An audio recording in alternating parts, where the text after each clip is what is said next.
사람은 늘 염려를 하며 살아갑니다. 염려가 없는 사람은 없습니다. 성인 5명 중에 1명이 이 염려라는 것에 시달리며 살아간다 그럽니다. 돈에 대한 염려, 생계에 대한 염려, 또 건강에 대한 염려, 자녀에 대한 염려, 또 결국은 죽음에 대한 염려. 여러분들에게는 어떤 염려가 있으십니까? 목회자인 저에게도 염려가 없겠습니까? 여러분들이 하는 염려를 염려하는 것이 목회자가 아니겠습니까? 그래서 저도 염려를 하고 살아갑니다. 기독교 상담학자 게린 콜리스는 염려는 우리 시대의 공식적인 감정이라고까지 말합니다. 이 시대에 염려하지 않는 사람은 없다라는 말입니다. 우리는 죽을 때까지 염려와 싸우며 살아갑니다. 그 중에서 끝까지 우리를 따라다니는 염려는 건강의 염려일 것입니다. 어떤 할아버지가 계셨다 그럽니다. 이 할아버지는 건강에 상당히 관심이 많은 분이었습니다. 매일 혈압과 혈당을 재시는데 조금이라도 이렇게 몸이 힘들어지면 걱정을 하시는 거예요. 소화가 안 되면 위암이 아닌가 걱정하시고, 머리가 아프면 뇌종양에 걸린 게 아닌가 이렇게 두려워하시는 거예요. 근데 어느 날 TV에서 한 건강 프로그램을 보게 됩니다. 그러면서 너무 놀라시는 거예요. 걱정하시는 거예요. 그 모습을 며느리가 부엌에서 보면서 걱정이 돼서 이제 할아버지를 이렇게 가까이 왔어요. 그래서 왜 이렇게 걱정하시냐 그랬더니 이제 TV에서 이제 의사가 나와서 얘기를 하는데 말하는 증상이 다 자기에게 해당된다는 거예요. 자기가 꼭 병에 걸렸다는 거. 그래서 며느리가 너무 놀라지 않겠어요. 그래서 같이 이제 TV를 보는데 거기 진행자가 이렇게 마지막에 말했다 그럽니다. 지금까지 자궁암에 대해 알아보았습니다 라고 말했다는 거예요. 염려가 나쁜 것만은 아닙니다. 염려는 아직 일어나지 않을 거에 대한 그 미래에 관한 생각입니다.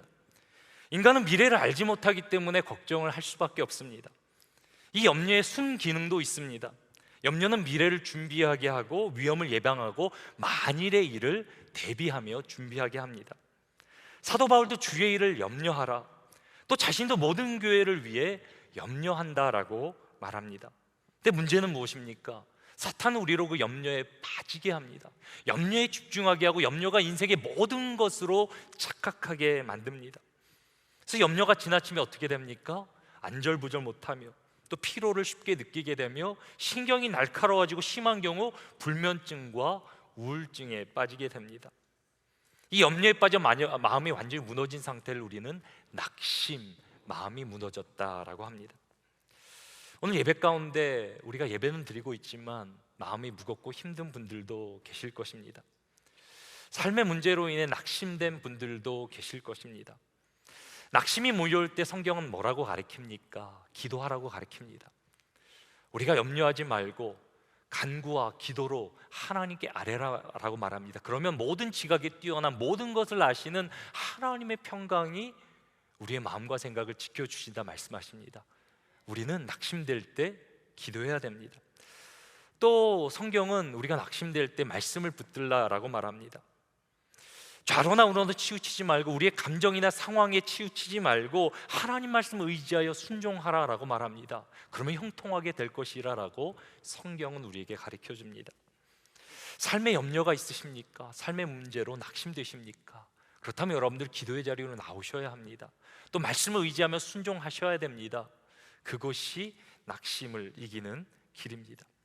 그리고 사도 바울은 낙심의 문제를 해결하는 또 하나의 해답을 오늘 본문을 통해 우리에게 제시해 줍니다. 오늘 본문 고린도후서 4장 1절 말씀 우리 같이 함께 읽어보도록 하겠습니다.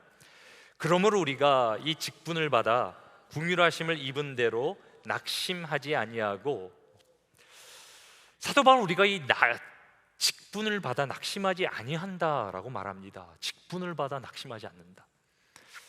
사도 바울이 하고 있는 말이 조금 이상하게 들릴 수도 있습니다. 우리가 직분하면 일반적으로 무엇을 떠오르게 됩니까? 장로, 집사, 권사 이런 교회 직분을 떠올리게 됩니다. 어떻게 우리의 직분이 낙심의 문제를 해결해 줄 수 있습니까? 아니, 때로 이 직분이라는 게 우리에게 또 부담되는 거 아닙니까? 최근에 우리 영어권들, 우리 젊은 세대들은 직분을 안 받으려고 한다 그럽니다. 교회에서 일을 너무 많이 시킬까 봐 이제 직분을 안 받는다 그래요. 오늘 본문의 직분이라고 번역된 헬라어 단어는 디아코니아라는 단어입니다. 원래 디아코니아는 고대 그리스 사회에서 이제 종이 주인의 식탕을 이제 수종드는 것을 뜻한 단어가 됩니다. 주인에게 음식도 가져다 주고 또 음료수도 가져다 주고, 그 당시에는 음식을 먹기 전에 주인의 발도 씻어주고, 그 식사가 끝나면 어떻게 합니까? 아무리 피곤해도 그 뒷정리를 해야 됩니다. 누가 이런 일을 하고 싶겠습니까? 근데 놀랍게 예수님께서는 우리에게 이렇게 말씀하십니다. 누가복음 22장 27절입니다. 앉아서 먹는 자가 크냐 섬기는 자가 크냐, 앉아서 먹는 자가 아니냐, 그러나 나는 섬기는 자로 너희 중에 있노라. 세상에 섬기고 싶은 사람이 누가 있겠습니까? 다 섬김을 받고 싶죠. 근데 우리 주님께서는 어떤 사람으로 세상에 오십니까? 섬기는 자로 세상에 오셨다라고 말씀하십니다. 십자가에 죽기까지 주님 우리를 섬겨주셔서 죄악의 심판받아야 되는 우리를 구원하셨다라고 성경은 말합니다. 그리고 이제 주님은 섬김의 그 직분을, 주님이 감당하셨던 그 직분을 우리에게 맡겨주십니다. 그리고 섬기는 자가 천국에서 큰 자라라고 말씀하십니다. 그래서 우리의 직분은 그저 일하는 것이 아닙니다. 주님이 하셨던 똑같은 일을 이 땅에서 우리가 재현하는 것입니다. 이제 섬김의 직분을 살아감으로 예수 그리스도를 증거하며 천국을 이 땅에 보여주는 것, 그것이 우리의 직분입니다. 그래서 오늘 본문에서 사도 바울이 말하고자 하는 직분은 모든 교회 직분자들을 포함하지만 직분자들만 의미하는 것은 아닙니다. 예수 그리스도를 주로 고백하며 주의 일을 감당하는, 주를 따라 살아가는, 섬기는 모든 사람들을 의미합니다. 그래서 한글 성경에서 직분이라고 번역되었는데요, 이 디아코니아라는 단어를 영어 성경에서는 ministry, 사역이라는 포괄적인 의미로 이제 번역을 하게 됩니다.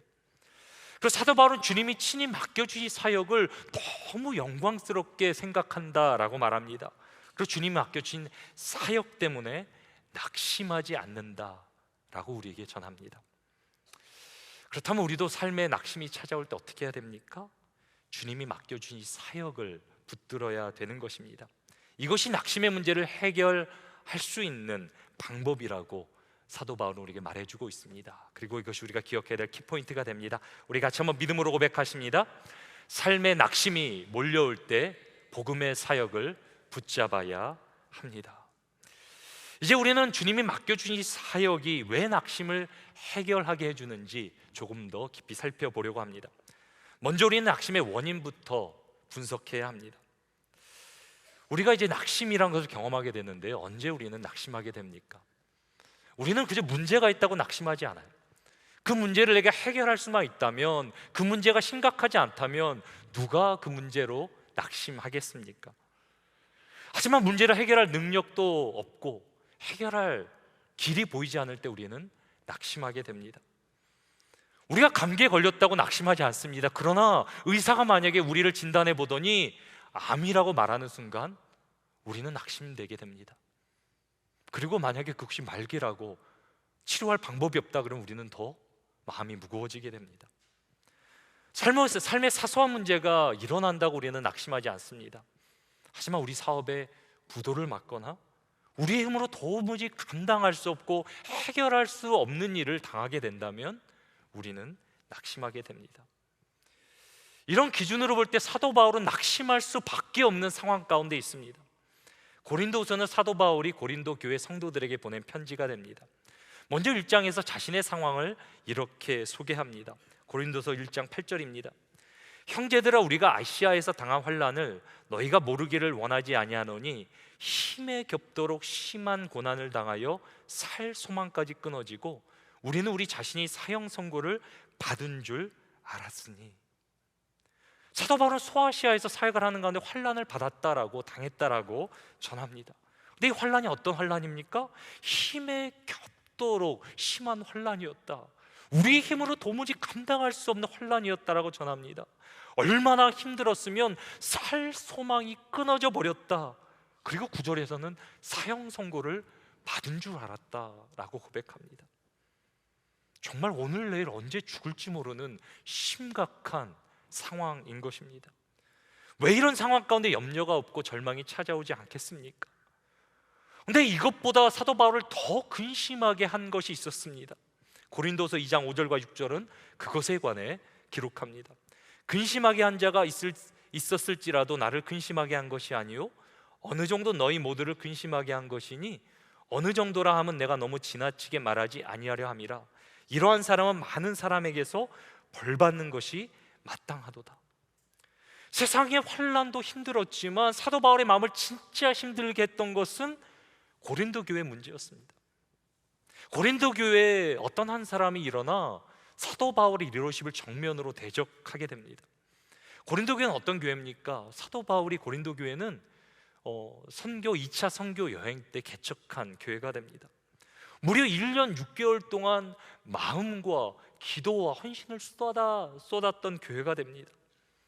이제 그 교회를 세우고 나서 이제 다른 교회를 돌보기 위해 이제 떠나게 되는데, 그 틈을 타서 어떤 사람이 사도 바울의 리더십을 공격하기 시작합니다. 사울이 사도의 자격이 없다라는 거예요.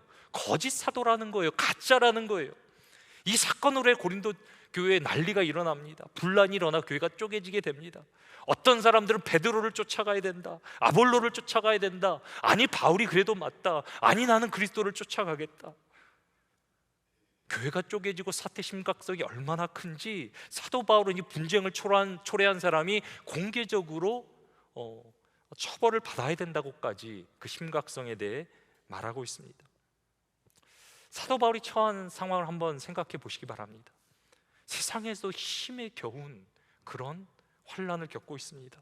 근데 그것도 모자라 자기가 개척한 교회에서 위로는커녕 가짜라고 공격을 받기 시작합니다.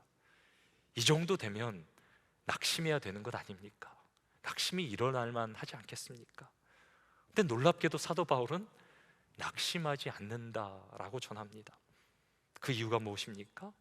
그 모든 문제 속에서 여전히 역사하고 계셨던 주님을 바라볼 수 있었기 때문입니다. 사랑하는 여러분, 우리가 낙심하는 이유가 무엇입니까? 문제를 해결할 능력이 없어서가 아닙니다. 우리가 진짜 낙심하는 이유는 그 문제 가운데 지금도 살아 역사하시며 우리와 함께 하시는 그리스도를 바라보지 못하기 때문에 우리는 낙심하는 것입니다. 아무리 힘들고 어려운 문제가 우리 가운데 다가올지라도, 내 안에 그것을 감당할 수 없는 힘이 없을지라도 그 가운데 역사하시는 주님을 바라볼 수 있다면 우리는 절대 낙심하지 않습니다. 근데 이 지점에서 우리가 깨달아야 되는 중요한 영적 진리가 하나 있습니다. 오늘 보면 3절과 4절 우리가 같이 함께 한번 읽도록 하겠습니다. 만일 우리의 복음이 가리었으면 많은 자들에게 가리어진 것이라. 그 중에 이 세상의 신이 믿지 아니하는 자들의 마음을 혼미하게 하여 그리스도의 영광의 복음의 광채가 비치지 못하게 함이니 그리스도는 하나님의 형상이니라. 우리가 낙심하는 진짜 이유는 우리의 환경과 상황과 문제 가운데 그리스도를 바라보지 못하기 때문인데, 우리가 깨달아야 하는 영적 진리가 무엇입니까? 그리스도를 보지 못하게 하는 역사가 있다라는 거예요. 세상 신이 있다라는 거예요. 세상의 신은 우리 마음을 혼미하게 하여 그리스도를 못 보게 한다, 보지 못하게 한다라고 사도 바울은 우리에게 가르쳐주고 있습니다. 이것이 우리가 기억해야 되는 첫 번째 포인트가 됩니다. 이 세상의 신을 성경은 마귀 또는 사탄이라고 부릅니다. 사탄이 하는 일이 무엇입니까? 그리스도를 대적하는 일입니다. 근데 그리스도를 직접 대적하지는 못합니다. 왜? 예수 그리스도께서는 십자가에서 이미 사탄의 권세를 깨트리시고 승리하셨기 때문입니다. 그래서 직접 대적할 수는 없어요. 그래서 사탄이 할 수 있는 것은 무엇입니까? 그리스도를 가리는 거예요. 그리스도를 보지 못하면 삶의 소망도 능력도 구원의 역사도 일어나지 못하는 거예요. 그런데 성경은 사탄을 세상의 신이라고 표현합니다. 지금도 세상 가운데 사탄이 역사하고 있다는 것입니다. 사탄은 지금도 우리의 마음을 혼미하게 만들어서 그리스도를 보지 못하도록 역사하고 있다는 것입니다. 그 대표적인 예가 사도 바울이었습니다. 사도 바울은 세상에서 모든 것을 갖춘 사람이었습니다. 베냐민 지파 명문 출신이었고 다소라는 외국에서 태어났지만 철저히 유대식 교육을 받았던 사람입니다. 어려서 예루살렘으로 유학을 떠나 가말리엘이라는 정말 위대한 선생으로부터 사사를 받게 됩니다. 율법과 전통을 철저히 지키며 바리새인으로도 인정을 받게 됩니다. 좋은 배경, 학력, 명예, 모든 것을 소유한 사람이 바로 사도 바울이었습니다. 그리고 사도 바울은 그 누구보다 이스라엘을 구원할 메시아를 갈망했던 사람입니다. 근데 사탄은 사도 바울 가운데 어떻게 역사합니까? 세상의 모든 것을 소유하게 하지만 그리스도만 못 보게 합니다. 사탄은 바울의 의와 교만으로 그의 마음을 가려 그리스도를 보지 못하게 합니다. 그것뿐만이 아니라 그리스도의 교회를 핍박하도록 만듭니다. 나중에 그리스도 안에서 사도 바울은 진리를 깨닫게 됩니다. 그리고 자기 과거를 돌아보며 이렇게 고백합니다. 빌립보서 3장 8절과 9절입니다. 내가 그를 위해 모든 것을 잃어버리고 배설물로 여김은 그리스도를 얻고 그 안에서 발견되려 함이니. 내가 그토록 갈망하고 보기 원했던 메시아를 놓쳤던 바울, 그러면서 뭐라고 고백합니까? 내가 세상의 모든 것을 잃어버려도, 세상의 모든 것을 배설물로 여겨도 다시는 그리스도를 잊어버리지 않겠다, 그분만을 붙들겠다라고 사도 바울은 고백합니다. 사도 바울의 마음을 가려 그리스도를 보지 못하게 한 사단의 역사는 지금도 우리 가운데 진행 중에 있습니다. 이 시대 가운데 사탄의 전략 중에 가장 탁월한 것은 교육입니다. 원래 미국은 청도교 신앙 위에 세워진 나라입니다. 그래서 미국의 독립선언문과 연방 헌법이 하나님 말씀에 기초하여 세워졌습니다. 그리고 모든 공교육을 통해 하나님을 알고 경외하도록 공립학교에서는 성경을 가르쳤고요, 기도로 수업을 시작했던 나라가 미국입니다. 모든 교실에는 십계명, 하나님의 말씀이 붙어져 있었습니다. 그래서 가장 많은 선교사를 파송한 나라가 바로 이 미국이란 나라입니다.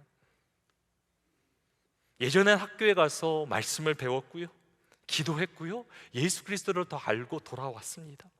공부하는 목적 자체가 하나님의 영광 위해 공부했던 거예요. 미국의 가장 유명한 학교가 어느 학교입니까? 하버드 대학 아닙니까? 원래 하버드 대학이 목사를 양성할 목적으로 세워진 학교라는 사실을 여러분들 아십니까? 하버드는 미국에서 제일 처음 세워진 학교입니다. 미국이 건국되기도 전에 140년 전에 설립되었습니다. 1962년에 최초의 졸업생이 9명이 탄생했는데 그들은 모두 교회의 지도자들이 되었습니다. 근데 지금은 어떻습니까? 학교만 가면 신앙을 잃어버리고 그리스도가 보이지 않습니다. 우리 학생들의 신앙이 흔들립니다. 세상은 하나님 없다고 노골적으로 가르치지 않습니다. 종교의 자유가 있다고 가르쳐요. 그러면서도 창조를 부인하고 성경의 절대적 가치를 부정하도록 우리 자녀들을 가르쳐요. 그러면서 자연스럽게 예수 그리스도가 삶에서 사라지게 만들어요. 이제 학교의 새 학기가 시작되었습니다.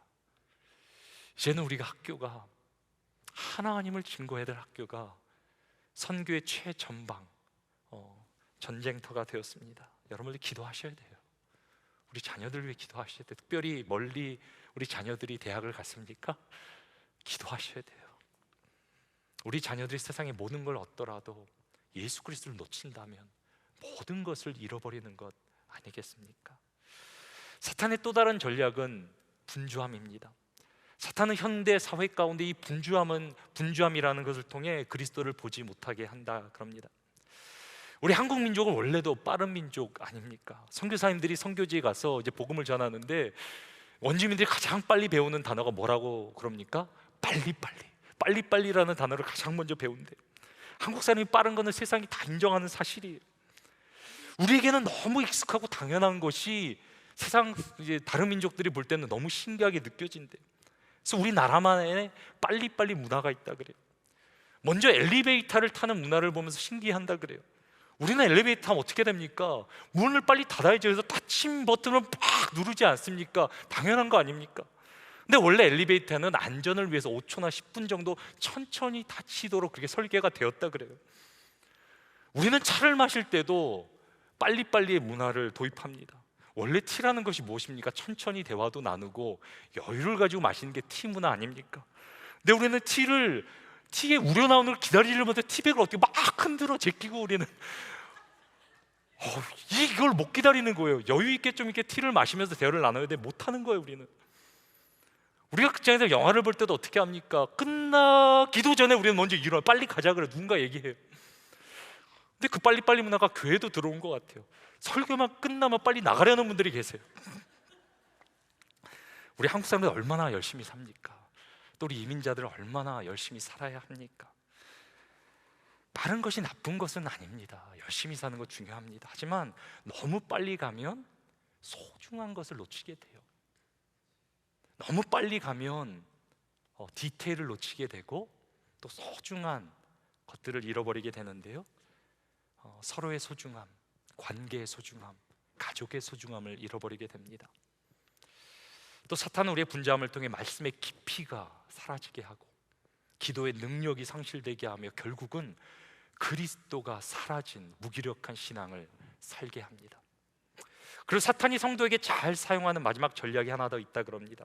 오늘날 사탄이 자기 부하들을 데리고 성도들을 넘어뜨리는 이제 무기 박람회를 이렇게 열었다 그럽니다. 무기에 여러 가지 이제 가격표가 달려 있는 거예요. 여기에는 핍박도 있었고 유혹도 있었고 실패도 있었고 여러 가지 이런 무기들이 있는데 어떤 무기 밑에 가장 비싼 가격표가 달려 있는 거예요. 그래서 대장이 사탄에게 이게 쫄개들이 물어봤다 그럽니다. 왜 이 무게는 다른 것에 비해 엄청난 가격이 붙여져 있으며 별로 커 보이지도 않는데, 그런데 사탄이 이렇게 말하더랍니다. 이 무기는 백발백중 성도를 무너뜨리게 한다. 그래서 중요한 무기다. 그리고 그 무기의 이름을 낙심이라고 가르쳐 주었다 그럽니다. 사탄은 삶의 문제들을 통해 우리를 염려하게 만듭니다. 그 문제에 집착하게 하고 그 문제가 삶의 전부인 것처럼 우리를 착각하게 만듭니다. 그리고 그 낙심으로 인해 그리스도를 보지 못하게 합니다. 이 시대에 얼마나 많은 사람들이 문제에 부딪혀 낙심 가운데 또 생명을 끊고 극단적인 선택까지 하게 됩니까? 결국 사탄은 우리의 마음을 낙심하게 해서 그리스도를 보지 못하게 하는 것입니다. 그런데 이것을 정반대로 생각하면 낙심의 문제가 쉽게 해결되게 됩니다. 낙심의 문제를 해결하는 방법은 믿음으로 그리스도를 바라보는 것입니다. 그래서 사탄이 가장 두려워하는 것이 성도가 믿음의 눈을 열어 그리스도를 바라보는 것입니다. 성도가 그리스도를 바라볼 때 어떤 역사가 일어나게 됩니까? 오늘 보면 고린도후서 4장 6절 말씀 우리 같이 함께 읽겠습니다. 어두운데 빛이 빛이라 말씀하셨던 그 하나님께서 예수 그리스도의 얼굴에 있는 하나님의 영광을 아는 빛을 우리 마음에 비추셨느니라. 아멘. 놀라운 말씀인데요, 여기 뭐 어두운 데서 빛이 빛이라 말씀하셨던 그 하나님, 무엇을 말합니까? 창조를 말하죠. 아무것도 없었던 게 무에서 유를 창조하시며 빛을 만드신 그 하나님. 근데 그 창조의 역사가 언제 일어나게 됩니까? 우리가 예수 그리스도를 바라보는 순간 그 얼굴에는 하나님의 영광의 빛이 우리 가운데 있는 어둠을 몰아낸다라는 거예요. 창조의 역사가 일어나게 된다라는 거예요. 원어적으로 정확히 말하면 하나님의 영광의 진리의 빛입니다. 그래서 영어 성경에서는 The light of the knowledge of the glory of God 이라고 나와 있는데요, 하나님의 영광을 드러내는 진리의 빛, 이것이 무엇입니까? 바로 성령 하나님을 말합니다. 우리가 예수 그리스도를 바라볼 때 어떤 역사가 일어납니까? 그 얼굴을 통해 그 진리의 빛이 우리를 비추게 되는데, 성령이 우리 가운데 임하심으로 말미암아 우리 가운데 모든 어둠이 몰아가고 진리, 진짜를 보게 된다라는 말입니다. 이 사실을 사도 바울은 고린도후서 3장에서도 구체적으로 이렇게 설명합니다. 고린도후서 3장 16절 18절 말씀 우리 같이 함께 읽겠습니다. 그러나 언제든지 주께로 돌아가면 그 수건이 벗겨지리라. 주는 영이시니 주의 영이 계신 곳에 자유가 있느니라. 우리가 다 수건을 벗은 얼굴로 거울을 보는 것 같이 주의 영광을 보매 그와 같은 형상으로 변화하여 영광에서 영광에 이르니 곧 주의 영으로 말미암으니라. 아멘. 이게 굉장히 함축적으로 중요한 그런 포인트를 담고 있는데, 나중에 한번 깊이 한번 묵상해 보세요. 우리가 주께로 돌아가면 주님을 하면 어떤 역사가 일어납니까? 우리를 덮고 있는 수건이 벗겨진다라는 거예요. 그러니까 주의 영으로 우리가 자유함을 누리게 된다라는 거예요. 그리고 우리가 수건을 벗은 얼굴로 주를 보니 무엇이 보여요? 하나님의 영광이 보여진다라는 거예요. 근데 그 영광이 그냥 영광이 아니라 어떤 영광입니까? 우리가 그 영광을 바라보는데 나중에 우리가 영광에서 영광으로 변화되는 그 영광이 다른 영광이 아니라 우리의 영광이라는 거예요. 우리가 예수 그리스도의 영광으로 말미암아 우리가 하나님의 충만한 영광으로 우리가 변화된다라는 거예요. 그것이 진짜라는 거, 진리라는 거예요. 우리가 누구입니까? 우리는 하나님의 형상으로 영광스럽게 지음받은 하나님의 자녀인 줄 믿으시기 바랍니다. 때로 우리가 세상 가운데, 고난 가운데, 환난 가운데 무너지는 것 같지만, 낙심되는 것 같지만, 그런 걸로 우리는 무너질 사람들이 아니에요. 그리스도 안에서 우리는 반드시 승리하게 될 것이며, 그리스도 안에 반드시 충만한 영광에 이르게 될 줄 믿습니다. 그래서 사탄이 두려워하는 것은 우리가 그리스도 안에서 진리를 발견하는 거예요. 그리스도를 바라보며 그분의 자녀로 다시 한번 거듭나게 되는 거예요. 그래서 사탄은 끊임없이 사람들의 마음을 가리어 그리스도를 보지 못하게 하는 거예요. 그래서 교회의 사역, 우리의 사역은 무엇입니까? 우리의 사역은 어두운 세상 가운데 그리스도를 드러내는 것, 그분을 전하는 것, 그분이 교회의 우리의 사역인 것입니다. 오늘 보면 고린도서 4장 5절과 6절 말씀 우리 같이 함께 읽겠습니다. 우리는 우리를 전파하는 것이 아니라 오직 그리스도 예수의 주되신 것과 또 예수를 위하여 우리가 너희의 종된 것을 전파함이라. 어두운 데에 빛이 비치라 말씀하셨던 그 하나님께서 예수 그리스도의 얼굴에 있는 하나님의 영광을 아는 빛을 우리 마음에 비추셨느니라. 아멘. 그래서 우리의 사역은 무엇입니까? 어두운 세상 가운데 그리스도를 보여주는 것, 그것이 우리의 사역이라는 겁니다. 우리가 교회에서도 사역을 한다 그럽니다. 오늘도 봉사하시는 많은 분들이 계시죠. 근데 우리가 사역을 하면서 우리 안에 그리스도가 없다면, 그리스도를 보여주지 못한다면 그것은 엄밀한 의미에서 사역이 아닙니다. 내가 내 일을 하는 거죠. 내가 열심히 그냥 일하는 거죠. 사역이 아니죠. 하지만 우리가 하는 작은 일이라도 내가 다른 사람을 돕고 봉사하고 음식 하나를 이렇게로 섬긴다 그럴지라도 그 안에 그리스도가 담겨져 있고 그리스도를 보여준다면 그거는 주님이 하셨던 사역인 거예요. 그리스도를 드러내는 거예요. 그래서 우리의 사역의 영역은 교회를 넘어 우리의 일상까지 넘어가는 거예요. 여러분들이 일상에서 그리스도를 바라보며 그 그리스도를 누구에게나 보여준다면, 여러분들의 친절한 말과 행동을 통해 그리스도를 드러낸다면 여러분들이 이미 사역자신 거예요. 그리스도를 세상에, 어두운 세상 가운데 보여주고 있는 거예요. 그리고 우리가 그리스도를 세상에 전할 때 어떤 역사가 일어납니까? 어둠 가운데 진리의 빛이 임하고 창조의 역사, 영원히 깨어나고 살아나고 구원받는 놀라운 창조의 역사가 일어날 것이다 라고 사도 바울은 우리에게 말해주고 있는 거예요. 그리스도를 전하는 것이 우리의 사역이라면 사역을 하기 전에 반드시 선행돼야 되는 것이 한 가지 있습니다. 그것은 바로 사역자 된 우리가 먼저 그리스도를 바라보는 것입니다. 그래서 사도 바울은 고린도서 4장 7절에서 이렇게 고백합니다. 우리가 이 보배를 질그릇에 가졌으니 이는 심히 큰 능력은 하나님께 있고 우리에게 있지 아니함을 알게 하려 함이라. 우리가 사역을 한다 하지만 우리 안에는 능력이 없습니다. 우리가 어떻게 어둠의 영들을 대적할 수 있겠습니까? 우리가 어떻게 영혼들을 변화시키고 구원할 수 있겠습니까? 능력은 우리에게 있는 것이 아니라 누구에게 있습니까? 하나님께 있는 것입니다. 사도 바울은 우리를 질그릇이라고 표현합니다. 우리는 흙으로 빚어진 연약한 존재입니다. 연약한데 복음이 무엇입니까? 하나님께 우리를 귀하게 여기고 우리를 성전, 거룩한 집이라 칭하시며 우리 가운데 거하시겠다라는 거예요. 그래서 지금도 우리 안에 성령이 계시는 줄 믿습니다. 우리는 질그릇 같은 존재지만 우리 가운데 성령이 계시고 그분이 역사하시면 놀라운 일이 일어나는 거예요. 우리 안에 성령의 영광의 임재로 임하시고 그 성령 하나님께서 우리의 큰 능력이 되신다라고 사도 바울은 말합니다. 그래서 우리가 사역을 할 때 깨달아야 되는 중요한 영적 진리가 무엇입니까? 큰 능력은 하나님께 있고 우리에게 있지 않다라는 것을 깨닫는 것입니다. 저는 이 사실 얼마나 감사하고 다행인지 모릅니다. 만약에 담임 목사인 제가 큰 능력이 필요하다면 제가 얼마나 힘들겠습니까? 얼마나 부담이 되겠습니까? 여러분들 마찬가지 아닙니까? 꼭 큰 능력이 있어야, 여러분들이 큰 능력 가져 여러분들의 삶을 해결할 수 있다면 얼마나 힘들겠습니까? 근데 큰 능력이 누구에게 있습니까? 우리에게 있는 게 아니라 하나님께 있다라고 말합니다. 그럼 우리는 어떻게 하면 됩니까? 그리스도만 바라보고 하나님만 의지하고 내 안에 성령님을 의지하면 되는 것입니다. 그러면 큰 능력이 나를 통해 역사되어지는 것입니다. 그 영적 진리를 알기에 사도 바울은 이렇게 선포합니다. 우리 고린도후서 4장 8절 10절 말씀까지 우리 함께 믿음으로 선포하십니다.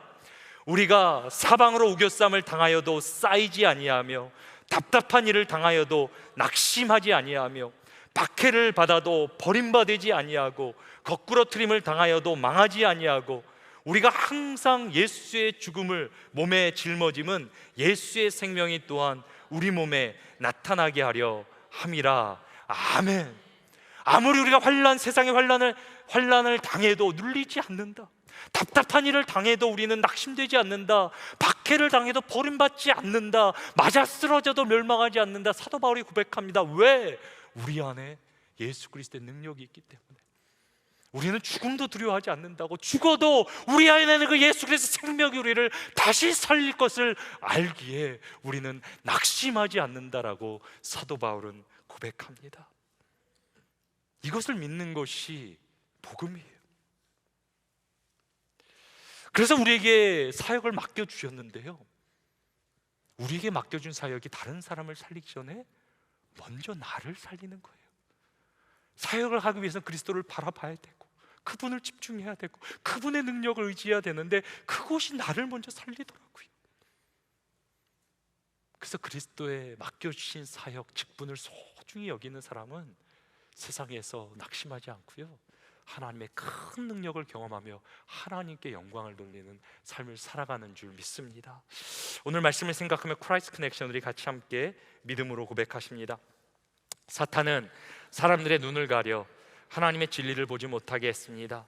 세상에 거짓된 소망을 제시하며 악의 세력을 통해 하나님을 대적해 왔습니다. 예수님은 우리의 눈을 열어 진리를 보게 하시기 위해 오셨습니다. 그분을 믿는 모든 사람은 하나님 나라의 참된 소망을 찾습니다. 아멘. 오늘 이 말씀을 기억하며 적용했으면 좋겠는데 다른 거 기억 안 해도 돼요. 이번 한 주 누구만 바라보면 되는 거예요? 예수 그리스도 한 분만 바라보면 되는 거예요.